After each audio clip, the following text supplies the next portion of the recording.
अस्सलाम वालेकुम नाज़रीन, कल्याण न्यूज़ सां गॾु मां आहियां सारंग लतीफ़ सोलंकी। सभ खां पहिरीं नज़र विझंदासीं अॼु जी अहम ख़बरुनि ते। मलीर जे मेमण ॻोठ में क़ाइमु अवामी प्रेस क्लब मलीर जूं सालियानी चूंडूं एडवोकेट जमीला मेमण, एडवोकेट रुबीना शाह, समाजी अॻवान रमज़ान मेमण, मोहम्मद बख्श जामोद जी निगरानी में थी गुज़रियूं, जंहिंमें अक्सरत राय सां साल 2022 लाइ सदर सामी मेमण, जनरल सेक्रेटरी यूनुस आज़ाद, नायब सदर कादिर दरस, जॉइंट सेक्रेटरी इनायत कमरानी, खज़ानची सजाद अली शाह, ऑफिस सेक्रेटरी मिसरी खान मलाणो चूंडिया विया, जॾहिं त एग्जीक्यूटिव कमेटी लाइ जामी मेमण मोहम्मद ज़मा ऐं अब्दुल समद ख़ासकेली खे चूंडियो वियो, जॾहिं त चूंडिजी आयल उहिदेदारनि खे अजरकनि ऐं गुलनि जा हार पाराए ख़ुशी जो इज़हार कयो वियो। उन मौक़े ते नए चूंडियल सदर सामी मेमण तक़रीब खे ख़िताब कंदे चयो त आउं दिली तौर ते प्रेस क्लब जे समूरनि मेंबरनि जो थोराइतो आहियां, जिन मूं ते एतमाद कंदे साल 2022 जो सदर चूंडियो आहे। हिन वधीक चयो त असांजी कोशिशि रही आहे त मलीर जे पुठिते पियल इलाइक़नि जी नुमाइंदगी कई वञे, जंहिंमें असां घणे क़दुरु कामयाबी माणी आहे। असां पंहिंजे माण्हुनि सां जुड़ियल आहियूं ऐं संदन बुनियादी ऐं इंसानी हक़नि जी हासिलात लाइ जाखुड़ कंदा आहियूं ऐं हमेशह जाखुड़ कंदा रहंदासीं।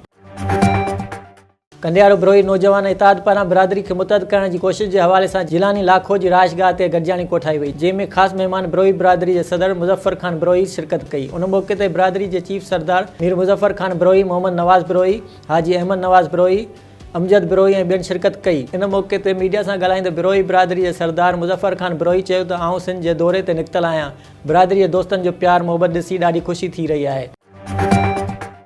मटियारे जे इल्मी अदबी ऐं समाजी सकाफ़ती मैदान में सरगर्म अमल फोरम दी रोज़ इंटरनेशनल जे नए दफ़्तर जे बाक़ाइदा इफ़्तिताह कयो वियो, जंहिंजो इफ़्तिताह सैयद हाजी नदीम शाह, मुहतरम हाफ़िज़ बिशारत अहमद मेमण ऐं ॿियनि कयो, जॾहिं त इफ़्तिताही तक़रीब में डॉक्टर अब्दुल रज़ाक मेमण, काज़ी मक़सूद अहमद, उदास सोलंकी, इशफ़ाक़ ऐं बाबू गुलाम मोहम्मद ख़ासकेली एज़ाज़ी महिमान तौरु शिरकत कई। इन मौक़े ते एज़ाज़ी मेंबर अब्दुल रज़ाक मेमण, ऑर्गेनाइज़र रफ़ीक़ अहमद सुमरो ऐं सनाउल्ला महिमाननि खे अजरक ऐं गुलनि जा तोहफ़ा पेश कया, जॾहिं त चीफ ऑर्गेनाइज़र एम बचल मेमण आजाणो ऐं सपासनामो पेश कयो ऐं ॿुधायो त दी रोज़ इंटरनेशनल पंहिंजे 6 नुकाती प्रोग्राम ते अमल पेरा आहे, जंहिंमें कल्चरल विंग, वेलफेयर ट्रस्ट, सालाना दी रोज़ इंटरनेशनल अवार्ड, पाक रोज़ मैगज़ीन, पाक रोज़ यूट्यूब चैनल ऐं पाक रोज़ फिल्म्स अची वञनि था।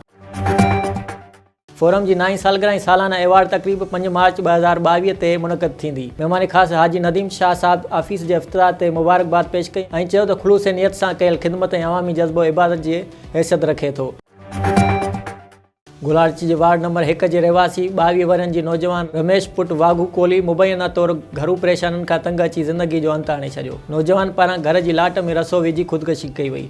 अहिड़ो इतला मिलण खां पोइ गुलारची पुलिस वाक़े वारे हंधि पहुची नौजवान जे मड़ खे तालके अस्पताल गुलारची पहुचायो, जिते ज़रूरी कार्रवाई खां पोइ लाश वारसनि हवाले कयो वियो।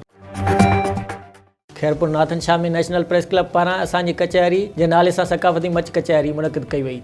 तक़रीब जो महिमान ख़ासि सूबाई सलाहकार Fayaz Ali Butt, retired brigadier Tariq Qadir Lakhair, PP ज़िले अॻवान मुमताज़ जोखियो, पीपी तालका सदर लाला एजाज़ हुसैन चांडियो, डीएसपी फारूक लाखेर, दुआ फाउंडेशन जे chairman Zubair Ahmed Bhurt, market committee chairman Ejaz Ali Soomro समेत सियासी समाजी शख़्सियतनि भरपूर शिरकत कई। उन मौक़े ते सिंध जी नाले वारी फ़नकारा रेशमा परवीन सुरनि जी वर्खा करे महफ़िल खे मोहे छॾियो।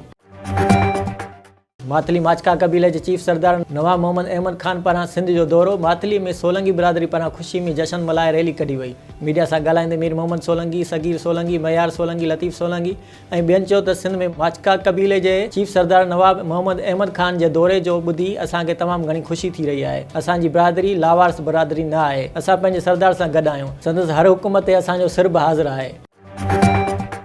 नाज़रीन, ही हुयूं अॼु जूं अहम ख़बरूं। वधीक तफ़सीली ख़बरुनि लाइ विज़िट कंदा असांजी वेबसाइट www.dailykalyan.com ऐं असांजो यूट्यूब चैनल ऐं फेसबुक पेज डेली कल्याण।